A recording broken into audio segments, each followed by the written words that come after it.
Hey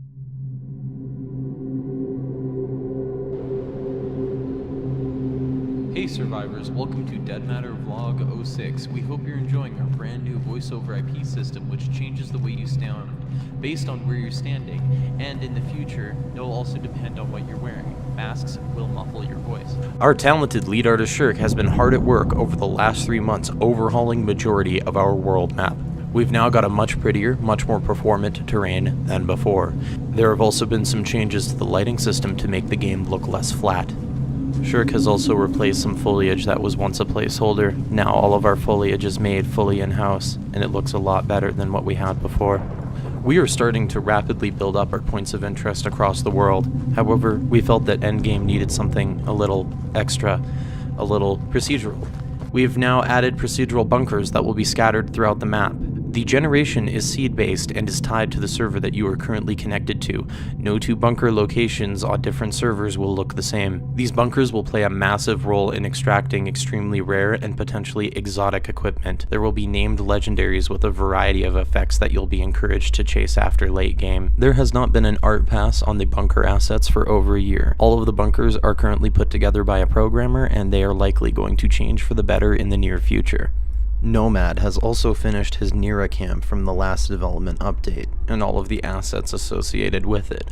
We're really excited to start spreading these around the world. Certain random areas will also become quarantine zones that will be deadly, yet bountiful sources of gear and equipment.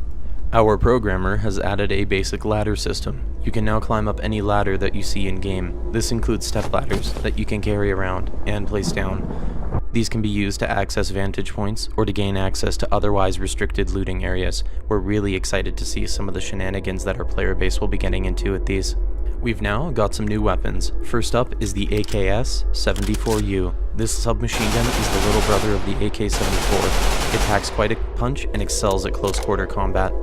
Our second addition to the submachine gun category is the MP7, which is a sweet little submachine gun that features a folding stock. When the stock is collapsed, the item will also take up less room in your inventory. Weapons that have magazines attached also take up more room in the inventory. Last but certainly not least, the shotgun. Our talented animator, the shiny Haxorus, has put a lot of work into the shotgun. It fires 12 gauge shotgun shells, has a capacity of 8 shotgun shells, and is also one of the most modular weapons in the game. We've also tweaked some of our weapon mechanics. Instead of firing bullets from the player's eyes, weapons will now fire from the physical muzzle. This will make it much more difficult to fire from the hip. We're also adding a new pair of Mosin Nagants. We weren't really happy with our previous iterations. They lacked a lot of the qualities that we desire. We feel that these are a much better fit for the game. You can now push back zombies with a melee bash or use a bayonet if your weapon has one. This is to help with crowd control when you're starting to feel overwhelmed by the undead surrounding you. There are now some new melee weapons in the game. In fact, there's now 26 total, starting at the crowbar, the tire iron, a pair of bolt cutters, a broom, a hatchet, an oar, a rake, a sledgehammer, a mattock, a kayak paddle, and much more. Some of these will be moved to a different animation set at a future date. We're aiming for functionality first because we need a lot of these in-game in order to start building mechanics off of them. Picking up items has been refined. There is now a casting time for picking up heavy items, which is influenced by your character's current limb health. Broken hands will ruin your dexterity and make quick tasks, such as opening a flashlight to insert some batteries, a much more tedious task. You can now place items that you're carrying by pressing B, or to place any item, you can use the place option from the item drop-down menu. Certain items will behave as containers once they are placed, and you'll even be able to move certain containers after they've been filled, such as the cooler.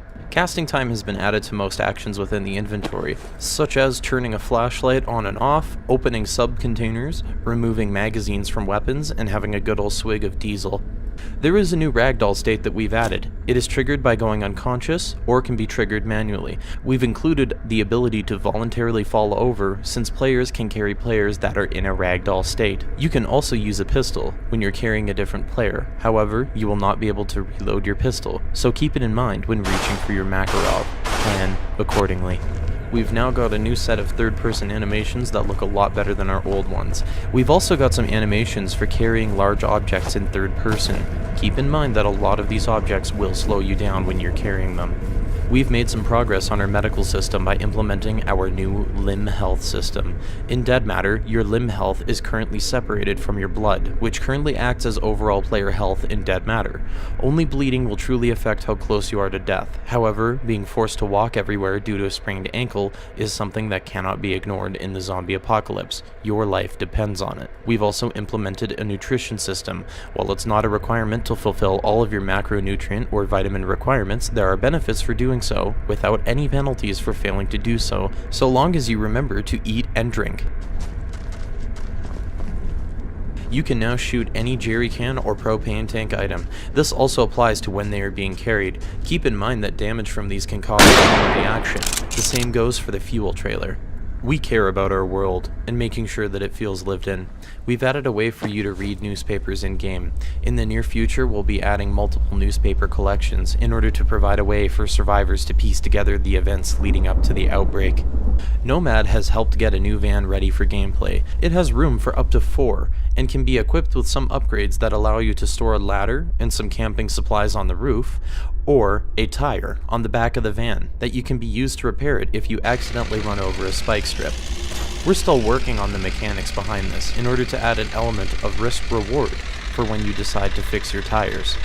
There are now greenhouses which will allow you to grow food all year round. Just keep in mind that they'll likely be a target for bandits during the winter. In the future, we'll be allowing survivors to build their own greenhouse, alongside some additional structures, such as a guard tower and some log wall fences. If you want to get your own road named after you, or get a personalized hockey jersey, all while supporting Dead Matter, head on over to our Indiegogo page. There's a wide variety of ways to support us and some really cool once-in-a-lifetime perks for doing so. Show us some love via social media, Twitter, Facebook, our forums, and our community Discord, which is extremely active. We're a tiny, no bullshit team. Our goal is to make a damn good survival game that we actually want to play. And while we're not great project managers, we're good game developers, and we strive to continue to deliver regular updates and interact with our community. Listening to your feedback enables us to make a better game, so please stop by our forums or our Discord. We care about feedback and we listen to it. Thank you for watching this to the end. We truly appreciate your support.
Hey survivors, welcome to Dead Matter Vlog 05. We've been super busy and tons of progress has been made in all departments since our last development update. Let's get straight into it.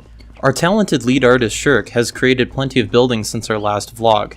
We've got a new set of cabins, as well as a new set of public toilets to go with them. We care about all of the details, especially number 1 and 2. Shirk has also created some super awesome commercial warehouses. They're perfect if you're looking for some crafting supplies, or if you're looking for a medium-sized shelter for your group of survivors. Shirk has also created a church which will be found throughout our map, featuring a hidden office as well as a bell tower. Shirk has also done another pass on the police station, mainly focusing on the basement area, which now includes an armory, one of the most reliable sources for mid-tier weapons and gear. I'll stop talking for a second to let you take in the atmosphere.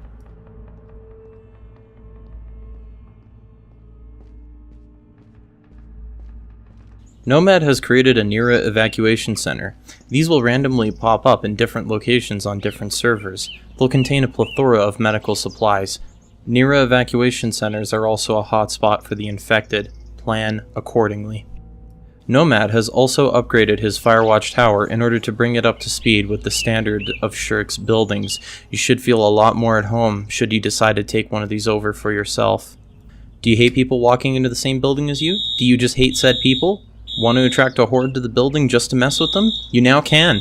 If someone pulls the alarm on you, you can just reset it from the control panel. Our weapon and camera systems have received another pass. We now have an adaptive peeking system to ensure that you can always see your target when aiming down sights from behind cover. We've now implemented a proper set of reload animations for the Mosin Nagant, including a stripper clip reload.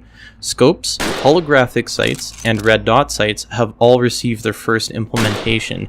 They are close, but not final, and we will be doing a polish pass in the future to address this. Our talented animator, the Shiny Haxorus, has been adding 6 new weapons to the game. They're not finished just yet, but they're close enough that we feel comfortable showing them off. The HR-75, the best gun to come out of Croatia since 1975. The HP-9, a pistol commonly found in military loot areas. This one is a personal favorite of mine. AK-74, accurate, reliable, Russian, enough said. The Makarov, renowned for being a tier 0 pea shooter, and in Dead Matter, it's not much different. It's got 8 rounds, shoots 9mm, and doesn't really pack a punch. The E92, commonly used by the US as well as some Canadian armed forces. This weapon will be commonly found in helicopter drops. It's got a 15-round magazine, and it's pretty sweet. Last, but certainly not least, the Wood Axe. Still a work in progress, but once completed, this will unlock the door to us rapidly adding any backlogged melee weapons that can utilize the same animation set. Construction signs have been added to the game. Want to get your trading career off the ground? Some of these signs can be towed with a vehicle, and you'll be able to set the text that appears on the screen. There have been plenty of minor changes to our inventory system. Along with the new UI from our last development vlog, you can now place objects onto the ground. In the future, you'll be required to set up the tent after it is placed on the ground. Item organization just got a little bit better, as you can now store items in subcontainers, which allow easier management of your inventory as well as a slight bonus to your overall carry capacity. You can now pick up large objects such as jerry cans, metal, and wood sheets for barricading, propane tanks for barbecues, and much more. This is a very early implementation of a generic system that we'll be forging a lot of gameplay elements from. Our old doors sucked, so we went and made some new ones. You can now physically interact with the doors, even though they just use fancy math instead of actual physics. You can also knock on doors. Just keep in mind that the infected can run through the door just as easily as you can. If you'd like to get your own road named after you, or a personalized hockey jersey, all while supporting Dead Matter, head on over to our Indiegogo page. There's a wide variety of once-in-a-lifetime perks that you can get in exchange for your support. Show us some love via social media, Twitter, Facebook, our forums, and our community Discord, which is extremely active. We've also created a thread to discuss this video, and there's a link to that in the description. We're a tiny no bullshit team. Our goal is to make a damn good survival game that we actually want to play.